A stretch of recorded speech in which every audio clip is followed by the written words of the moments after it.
Hello everyone, welcome back to my YouTube channel. Myself doctor Sanju Singh. आज के इस video में मैं बात करने वाली हूँ पेट एलर्जी या फिर एनिमल एलर्जी के बारे में। ऐसे बहुत से लोग हैं जिनको जानवरों से, पेट से, जो पालतू जानवर होते हैं उनसे एलर्जी होती है, और ये किसी भी फर वाले जानवर की एलर्जी हो सकती है।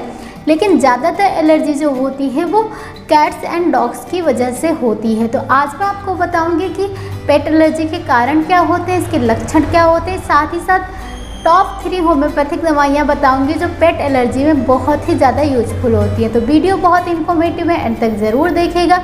चलिए वीडियो को स्टार्ट करते हैं। दोस्तों, वीडियो में आगे बढ़ूं उससे पहले अगर आपने मेरे चैनल को अभी तक सब्सक्राइब नहीं किया तो चैनल को सब्सक्राइब करके बेल आइकन जरूर प्रेस कर लीजिएगा। इससे आपको मेरी अपकमिंग वीडियोस की नोटिफिकेशन मिलती रहेगी।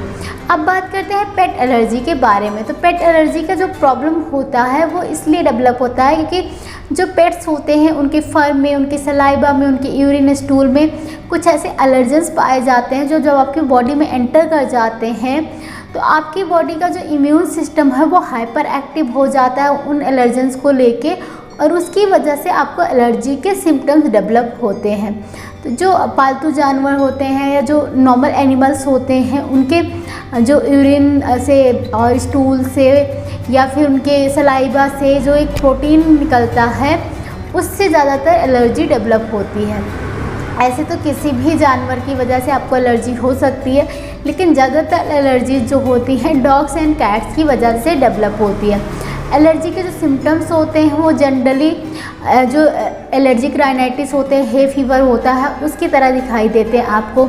स्नीजिंग हो सकती है, छींकें बहुत आती हैं, या फिर नोज़ ब्लॉक हो सकती है, नाक से डिस्चार्ज हो सकता है, वाटरी डिस्चार्ज हो सकता है, पोस्ट नेजल ड्रिपिंग हो सकती है, या फिर आपको आँखों से पानी गिर सकता है, आँखें लाल हो सकती हैं।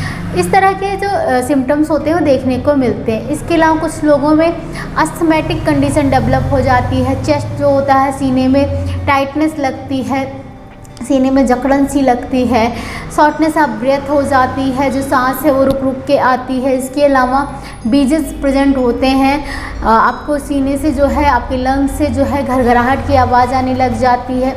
तो अस्थमैटिक सिम्टम्स भी देखने को मिलते हैं। इसके अलावा स्किन एलर्जीज भी हो सकती हैं। आपको स्किन पर जो है रैशेस आ सकते हैं, वो नॉर्मल रैशेस भी हो सकते हैं, पस फिल्ड रैशेस भी हो सकते हैं, या फिर आपको अर्टिकेरिया जैसे लक्षण प्रेजेंट हो सकते हैं, या फिर हो सकता है कि आपको एक्जिमा जैसे इरप्शंस हो जाए। तो इस तरह की स्किन एलर्जी भी देखने को मिलती है।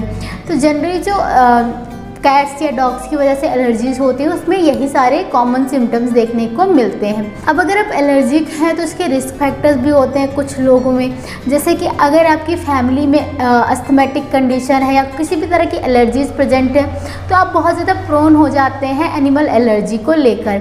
अगर आपको एलर्जी है तो आपको मैनेजमेंट के लिए सबसे ज़्यादा क्या करने की ज़रूरत है, आपको कैट्स एंड डॉग्स से दूर रहने की ज़रूरत है। लेकिन अगर आप ऐसा नहीं कर सकते तो एटलीस्ट जब आप उनका लिटर क्लीन कर रहे हो या फिर उनका यूरिन सलाइवा कुछ क्लीन कर रहे हैं तो आप ग्लव्स पहने, जिससे आपको जो है काफ़ी हद तक आप इस चीज़ से बच सकें।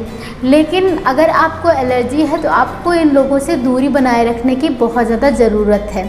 अब बात करते हैं टॉप 3 होम्योपैथिक दवाइयों की जो एलर्जी में बहुत अच्छे से काम आती हैं। तो फ्रेंड्स, आपकी जो एलर्जी होती है उसके बेस पे ही ये दवाइयाँ चूज की जाती हैं। जो आपके सिम्टम्स आए हैं, लक्षण आए, उसके बेस पे आपको सारी दवाइयाँ नहीं लेनी है। जिस दवा के साथ आपके लक्षण मैच करते हैं आपको बस वही लेना है। हमारी सबसे पहली दवा है सल्फर 30 पावर में। सल्फर बहुत ही इफेक्टिव दवा है। अगर आपको एलर्जी की वजह से स्किन में प्रॉब्लम हो रही है, स्किन में आपको बहुत ज़्यादा इचिंग हो रही है, आपको स्किन पर इरप्शंस हो गए हैं, चाहे वो आपको छोटे छोटे वेसिकल्स हो या पस्चुलर इरप्शन हो, मवाद भरे हुए दाने निकल आए हों, एक्जिमा जैसे दाने निकल आए हों, और उसमें खुजली बहुत ज़्यादा हो रही है। खुजली जो होती है वो रात के टाइम बढ़ जाती है, या फिर जब वार्मथ होती है, गर्मी होती है, उस टाइम बढ़ जाती है।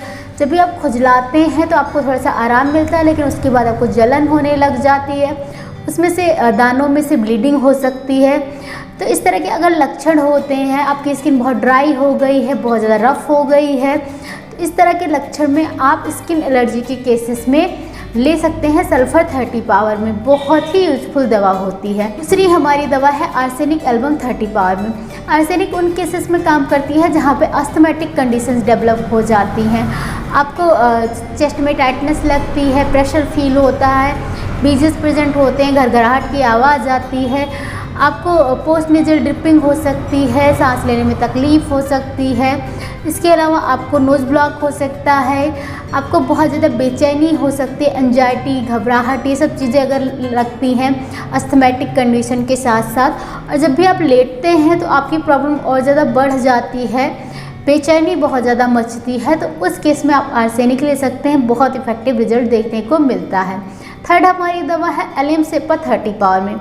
एलियम सेपा उन केसेस में काम करती है जहाँ पे आपको नोज के सिम्टम्स प्रोमिनेंट होते हैं, आपको छींकें बहुत आती हैं, वाटरी डिस्चार्ज होता है, इतना ज़्यादा वाटरी डिस्चार्ज होता है कि आपकी जो नोज होती है उसमें बर्निंग होने लगती है, एक्रिक सा डिस्चार्ज होता है, आँखों से भी पानी आ सकता है।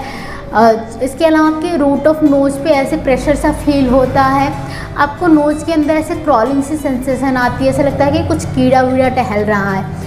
इस तरह के लक्षण मिलने पे या फिर आपको अल्टरनेट कर रहा हो, एक बार आपको बहुत ज़्यादा वाटरी डिस्चार्ज आ रहा है और एक बार आपको क्या है एकदम नोज ब्लॉक हो जा रही है, तो उन केसेस में आप इस दवा को यूज कर सकते हैं, बहुत ही इफेक्टिव रिजल्ट देखने को मिलता है। तो फ्रेंड्स, ये टॉप 3 होम्योपैथिक दवाएं मैंने बताई। इसके अलावा भी बहुत सारी दवाइयाँ हैं जो आपके लक्षण के बेस पे दिया जाता है और बहुत अच्छे रिजल्ट देखने को मिलते हैं। तो फ्रेंड्स, अगर आपको भी पेट एलर्जी की प्रॉब्लम है, आप अपने पेट्स के साथ खेल नहीं सकते, आपको पेट्स पसंद है लेकिन आप उनको घर में नहीं रख सकते हैं, तो आप होम्योपैथिक ट्रीटमेंट ज़रूर ट्राई कीजिएगा और अपनी एलर्जी से हमेशा के लिए छुटकारा पाइएगा। अगर आपकी कोई क्वेरी है, कोई क्वेश्चन है, कोई भी इस वीडियो से रिलेटेड या फिर कोई और डिजीज़ से रिलेटेड, कोई मेडिसिन से रिलेटेड, तो आप मुझे कमेंट बॉक्स में लिखकर ज़रूर बताइएगा।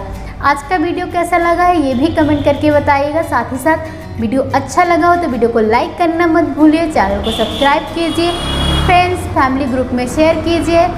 मिलती हूँ अगले वीडियो में, तब तक stay healthy, stay active. Thank you so much for watching.